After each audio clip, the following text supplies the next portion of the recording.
इस कार्यक्रम के अध्यक्ष मुंबई कांग्रेस के अध्यक्ष सम्माननीय आदरणीय एकनाथ गायकवाड़ जी, कांग्रेस के वरिष्ठ नेता, मुंबई कांग्रेस के उपाध्यक्ष और आज के कार्यक्रम के सूत्रधार या हीरो, जिनकी स्पीच हमें भी सुननी है और मैं चाहता हूं कि मैं गांधी पर सुनूं और आने वाली नस्लों को मैं ये कह सकूं कि हमने गांधी पर लोगों को बात करते सुना है और देखा है।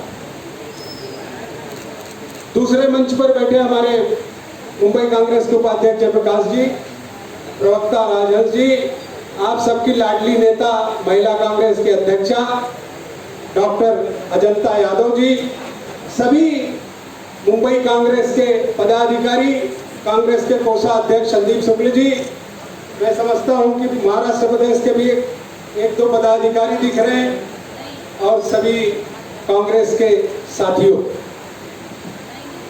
महात्मा गांधी पर बोलना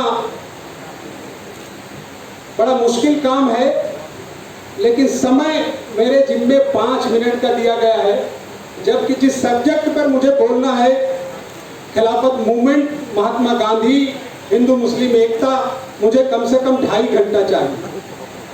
अगर मैं 2.5 घंटे का समय हो तो मैं गांधी जी के उन दिनों को जो खिलाफत मूवमेंट के लिए उन्होंने अपने जवानी के खूबसूरत हसीन पलों को इस देश की आजादी के लिए न्यौछावर किया, तब तो मैं उसे बयान कर सकता हूं, वरना मैं बीच से एक लाइनें उठा के ये कह दूंगा कि मैंने गांधी को पढ़ा है और आपने गांधी को देखा है।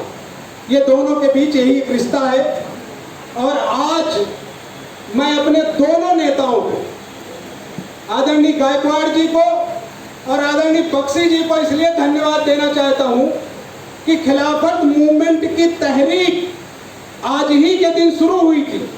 1919 को मझगांव एरिया में जहां खिलाफत हाउस बना है, उसी खिलाफत हाउस में 1919 को महात्मा गांधी, मौलाना मोहम्मद अली जौहर, मौलाना शौकत अली और उसके अलावा 2 कांग्रेस के सीनियर लीडर मौलाना अबुल कलाम आजाद और हकीम अजमल खां, जो कांग्रेस के सदर भी थे, इनकी मौजूदगी में गांधी जी के नेतृत्व में खिलाफत मूवमेंट की नींव मझगांव में पड़ी। और 1919 को पहला जुलूस जो कल मुंबई में निकलेगा, एक्चुअली आज है ईद मिलादुन नबी और जुलूस आज निकलना चाहिए, लेकिन सरकार का क्या एडजस्टमेंट है पता नहीं, कि आज के दिन 101 साल पहले गांधी जी के नेतृत्व में मझगांव से निकलकर जुलूस मदनपुरा भिंडी बाजार होता हुआ हज हाउस पर खत्म हुआ था। ये तहरीक खिलाफत का पहला दिन था जो 1919 में महात्मा गांधी की क़यादत में शुरू हुआ।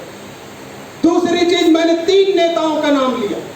हकीम अजमल खां कांग्रेस के भी सदर थे, उसके अलावा मौलाना मोहम्मद अली जौहर और मौलाना शौकत अली, ये कांग्रेस के दोनों हीरो थे।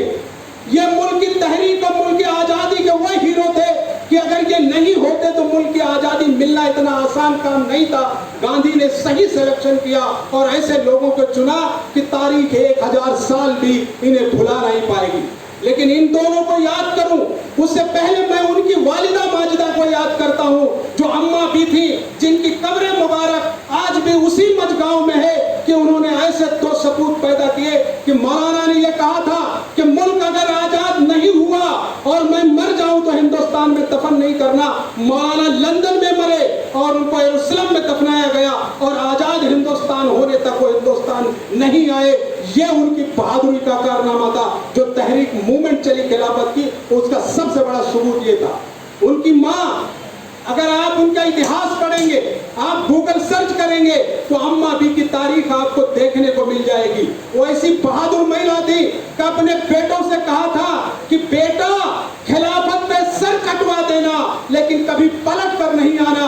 तो अंग्रेजों के दांत खट्टे हो जाने तक मौलाना की जोड़ी में से कोई पलट कर नहीं लौटा और मुल्क आजाद होने के बाद सुनहरे अक्षरों में उनका नाम दर्ज हुआ। हरम शरीफ, जो मुसलमानों का सबसे अकीदा और सबसे पुख्ता ईमान वाली जगह है, मौलाना के नाम की प्लेट हरम में आज भी लगी है, क्योंकि उस खिलाफत मूवमेंट का लेना देना तमाम गल्फ से भी था, इसलिए मौलाना को लोगों ने इस मोहब्बत से याद किया। ये गांधी जी का ही सोच थी, ये गांधी जी का बड़प्पन था कि उन्होंने मुल्क में ऐसे रहनुमाओं को चुना कि इस देश की आजादी लाकर आपके हाथों में दिया। गांधी जी का मूवमेंट, गांधी जी एक चीजों से जो उन्हें सबसे ज्यादा अजीज था वो था हिंदू मुस्लिम एकता का इशू, और गांधी जी ने उसे चुना कि हमारे यहाँ प्रॉफिट मोहम्मद सल्लल्लाहु अलैहि वसल्लम के इंतकाल के बाद जब हमारे खलीफाओं का दौर आया, उनमें से एक खलीफा हजरत अबू बकर का जो दौर था, उन्होंने कैसे राज किया, कैसे इस्लाम के उस जमाने के शासन को कैसे चलाया, गांधी जी ने उनको अपनी किताब में कोट किया। और गांधी जी ने लिखा कि अगर मुझे शासन के बारे में कभी कुछ कहना होगा तो मैं खिलाफत में हजरत अबू बकर का जिक्र करूंगा, और मैं चाहूंगा कि इस तरह के राज चलना चाहिए। ये सोच थी हिंदुस्तान के उस कायद का जिसे सदियों सदियों कोई नहीं भुला सकता।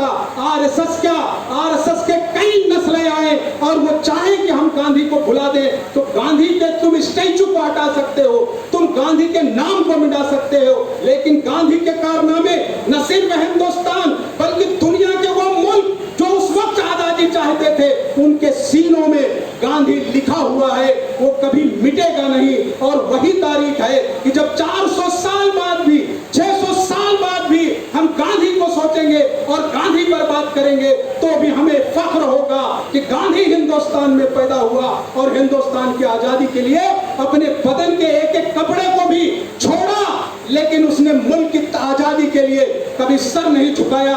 आज के नेताओं की तरह कपड़े बदलकर, ड्रेसिंग करके और ब्यूटी पार्लर जाकर मुल्क के लिए नहीं बात की, बल्कि उसने चर्चिल से कहा कि तुमने हिंदुस्तान को इस तरह लूटा कि आज मेरे पास पहनने को कपड़ा नहीं है। उसके बाद ये वो कांग्रेस जिसके बैनर तले आज हम यहाँ बैठे हैं, 135 साल की तारीख में कांग्रेस ने मुल्क को इस लायक बना दिया कि आपके पास ना तो अनाज था ना अच्छे कपड़े थे, वो सब कांग्रेस ने बना के आपको दिया, और उसी के बल पर आज तुम बेचकर ऐश कर रहे हो।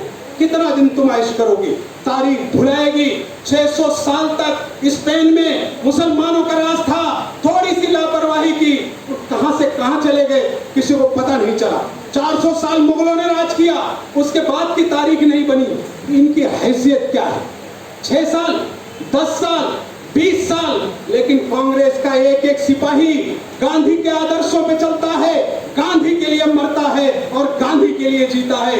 इसलिए गांधी जी ने एक ऐसी गांधी फैमिली को अपनी वसीयत कर दी कि हिंदुस्तान का पैदा होने वाला बच्चा भी जब बड़ा होता है तो वो गांधी को जानना चाहता है, वो गोडसे में जानने में इंटरेस्ट नहीं लेता, वो आरएसएस को जानने में इंटरेस्ट नहीं लेता, वो बीजेपी को जानने में इंटरेस्ट नहीं लेता। जो सियासी पंडित है जिन्होंने इलेक्शन पर अपने रिव्यूज लिखे हैं, आप उनसे भी देखेंगे तो एक छोटी सी तारीख है जो आज आई है और किसी दिन बहाव में बह जाएगी, लेकिन गांधी कभी बदलेगा नहीं।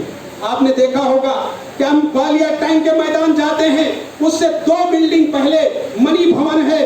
जब दुनिया का कोई राष्ट्राध्यक्ष, दुनिया का कोई प्रधानमंत्री हिंदुस्तान आता है तो वो किसी से मिलने की ख्वाहिश नहीं जाहिर करता, वो पहली ख्वाहिश ये जाहिर करता है कि अगर मैं मुंबई आऊं तो मैं मणि भवन जाऊं, जहां गांधी ने आत्मसात किया, जहां गांधी ने बैठ के अपने विचार दिए, जहां गांधी ने मुल्क की तहरीक के लिए वहां से हवाले दिए, मैं वो जगह देखूं, वहां सजदा करूं, वहां सर झुकाऊं कि वो मणि भवन कौन सी जगह है जहां गांधी ने इस मुल्क के लिए तहरीक चलाई। तो जिस गांधी के लिए आज हम यहाँ आए हैं, ये गांधी कभी मरने वाला नहीं है।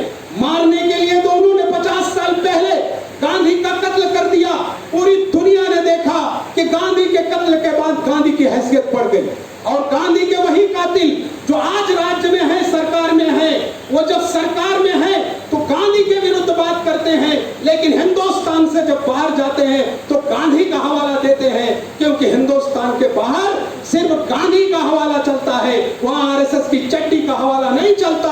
चलता वही है जो बुजुर्गों ने सिक्के बनाए हैं, और खोटे सिक्के आप लेके जेब तो गर्म कर सकते हैं, लेकिन बाजार में चलाकर उसे नहीं ला सकते।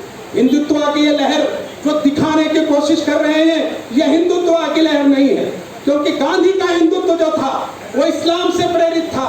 गांधी का हिंदुत्व जो था सभी धर्मों से प्रेरित था। अगर गांधी गीता के जानने वाले थे